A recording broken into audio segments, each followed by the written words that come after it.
broken plastic tab repair. First, we must look for the plastic type the part is made of. In this case, is a scrap plastic part, made of ABS also. I will cut this piece and use it to repair the broken tab.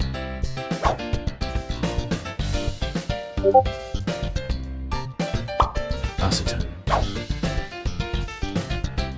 After about 2 hours, the viscosity should be like this. Now we can make the repair. Apply to the entire union and let it cure for 24 hours.